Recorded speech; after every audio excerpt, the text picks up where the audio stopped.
Olá, seja muito bem-vindo, muito bem-vinda no canal Admara Martins. Vou pedir para você ficar aqui comigo, eu estou lendo a Bíblia. No final, deixe o seu gostei, o seu comentário. Que Deus abençoe. Hebreus 9. Os sacrifícios imperfeitos do santuário e o sacrifício perfeito de Cristo. A primeira aliança tinha ordenanças para o culto e um santuário terreno, pois foi erguida uma tenda em cuja parte exterior, chamada Lugar Santo, estavam o candelabro, a mesa e os pães consagrados. Mas, atrás do segundo véu, estava a tenda que se chama o Lugar Santíssimo, que continha o altar de ouro para o incenso e a arca da aliança, toda coberta de ouro. Nela estava um vaso de ouro com o maná, a vara de Arão, que tinha brotado, e as tábuas da aliança. Sobre a arca estavam os querubins da glória, cobrindo o propiciatório, mas não falaremos disso agora em detalhes. Estando essas coisas assim preparadas, os sacerdotes entravam continuamente na primeira tenda, a fim de realizar os atos de culto. Mas na segunda tenda, somente o sumo sacerdote entrava, uma vez por ano, nunca sem sangue, o qual ele oferecia por si mesmo e pelos pecados do povo cometidos por ignorância. Com isso, o Espírito Santo mostra que o caminho para o lugar santíssimo não está revelado, enquanto a primeira tenda ainda existe. Isso é uma figura para o tempo presente e, segundo ela, quanto à consciência, tanto ofertas como sacrifícios que se oferecem não podem aperfeiçoar quem presta o culto. Essas coisas se referiam somente à comida, bebida e às diversas lavagens cerimoniais, ordenanças humanas impostas até o tempo de uma reforma. Mas Cristo, vindo como sumo sacerdote dos bens já presentes, por meio do tabernáculo maior e mais perfeito, não erguido por mãos humanas, isto é, não desta criação, e não por meio do sangue de bodes e novilhos, mas por seu próprio sangue, entrou de uma vez por todas no lugar santíssimo e obteve eterna redenção. Porque, se quanto à purificação da carne, o espalhar do sangue de bodes e touros e das cinzas de uma novilha santifica os que estão impuros, quanto mais o sangue de Cristo, que imaculado, por meio do Espírito eterno, ofereceu a si mesmo a Deus, purificará das obras mortas a vossa consciência para servirdes o Deus vivo. Por isso, ele é mediador de uma nova aliança, para que, tendo sofrido a morte para a redenção das transgressões cometidas sobre a primeira aliança, os chamados recebam a promessa da herança eterna. Pois, onde há testamento, é necessário que ocorra a morte de quem o fez, porque um testamento não tem força senão pela morte, visto que nunca terá valor enquanto viver quem o fez. Nem a primeira aliança foi consagrada sem sangue, visto que, depois de anunciar a todo o povo todos os mandamentos, segundo a lei, Moisés tomou o sangue de novilhos e de bodes, com água, lã vermelha e isopo, e aspergiu tanto o próprio livro como todo o povo, dizendo: Este é o sangue da aliança que Deus vos ordenou. E da mesma forma, também aspergiu com sangue o tabernáculo e todos os utensílios para o culto. E segundo a lei, quase todas as coisas são purificadas com sangue, e sem derramamento de sangue não há perdão. Portanto, era necessário que as figuras das coisas que estão no céu fossem purificadas com tais sacrifícios, mas as próprias coisas celestiais com sacrifícios melhores do que estes.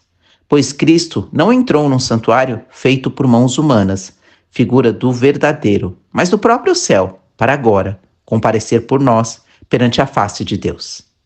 Ele também não se ofereceu muitas vezes como sumo sacerdote que entra no lugar santíssimo de ano em ano com sangue de outro. Neste caso, seria necessário que ele sofresse muitas vezes desde a fundação do mundo. Mas agora, na consumação dos séculos, ele se manifestou de uma vez por todas para aniquilar o pecado por meio do sacrifício de si mesmo. E como está ordenado aos homens morrerem uma só vez, vindo depois o juízo, assim também Cristo, oferecendo-se uma só vez para levar os pecados de muitos, aparecerá a segunda vez, não por causa do pecado, mas para a salvação do que esperam por ele. Hebreus 10. Ora, sendo a lei sombra dos bens futuros e não a imagem exata das coisas boas, jamais pode aperfeiçoar os que vêm apresentar suas ofertas por meio dos mesmos sacrifícios que continuamente se oferecem de ano em ano. Se não fosse assim, não teriam deixado de ser oferecidos? Pois, se os adoradores tivessem sido purificados de uma vez por todas, nunca mais teriam consciência do pecado. Porém, por meio deste sacrifício se faz recordação dos pecados a cada ano, pois é impossível que o sangue de touros e de bodes apague pecados. Por isso, entrando no mundo, ele diz: Tu não quiseste sacrifícios e oferta, mas me preparaste um corpo. Não te agradaste de holocaustos e ofertas pelo pecado. Então eu disse: Estou aqui no rolo do livro e está escrito a meu respeito, para fazer, ó Deus, a tua vontade. Tendo dito acima, tu não quisestes e nem te agradaste de sacrifícios, ofertas, holocaustos e ofertas pelo pecado que se oferecem segundo a lei. E agora disse: Estou aqui para fazer a tua vontade. Assim, ele invalida o primeiro para estabelecer o segundo. E é nessa vontade que fomos santificados pela oferta do corpo de Jesus Cristo, feita de uma vez por todas. Todo sacerdote se apresenta dia após dia, servindo e oferecendo muitas vezes os mesmos sacrifícios que jamais conseguem apagar pecados. Mas este, tendo oferecido um único sacrifício pelos pecados, assentou-se para sempre à direita de Deus, esperando, daí por diante, que os seus inimigos sejam colocados por estrado de seus pés. Pois, com uma só oferta, aperfeiçoou para sempre o que estão sendo santificados. E o Espírito Santo também nos dá testemunho a esse respeito, porque depois de ter dito: Esta é a aliança que farei com eles depois daqueles dias, diz o Senhor. Porei as minhas leis em seu coração e as escreverei em sua mente, acrescentando: E não me lembrarei mais de seus pecados e de suas maldades. Onde há perdão para essas coisas, não há mais oferta pelo pecado. Extorsão e perseverança na fé. Portanto, irmãos, tendo coragem para entrar no lugar santíssimo, por meio do sangue de Jesus, pelo novo e vivo acesso que ele nos abriu através do véu, isto é, do seu corpo, tendo um grande sacerdote sobre a casa de Deus, aproximemo-nos com coração sincero, com a plena certeza da fé, com o coração purificado da má consciência e tendo o corpo lavado com água limpa. Sem vacilar, mantenhamos inabalável a confissão da nossa esperança, pois quem fez a promessa é fiel. Pensemos em como nos estimular uns aos outros ao amor e às boas obras. Não abandonemos a prática de nos reunir, como é costume de alguns, mas pelo contrário, animemo-nos uns aos outros, quanto mais vedes que o dia se aproxima. Se continuarmos intencionalmente no pecado, depois de receber o pleno conhecimento da verdade, já não resta mais sacrifício pelos pecados, mas um terrível expectativa de juízo e um fogo ardente que destruirá os adversários.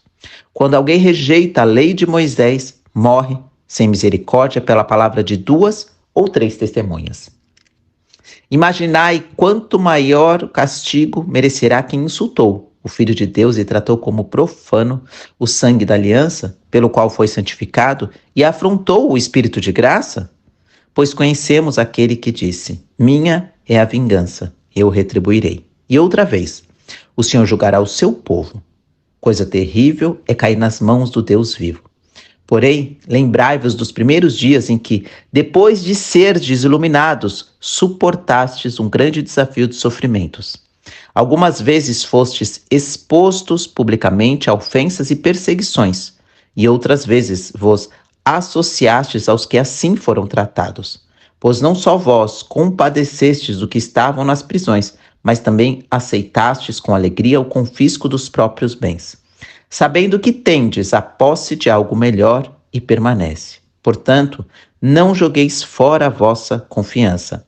Ela vos trará uma grande recompensa, porque necessitais de perseverança para que alcanceis a promessa depois de haverdes feito a vontade de Deus. Pois aquele que vem virá dentro em breve e não tardará.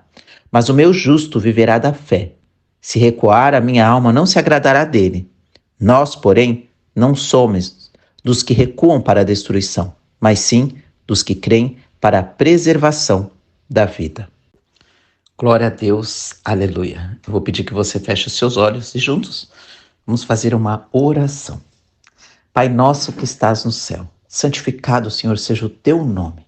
Venha o teu reino, seja feita a tua vontade, assim na terra como no céu. O pão nosso de cada dia nos dá hoje, Senhor, e perdoa-nos as nossas dívidas, assim como também temos perdoado aos nossos devedores. Não nos deixa, Senhor, cair em tentação, mas livra-nos do mal, pois teus são o reino, o poder e a glória para sempre. Amém.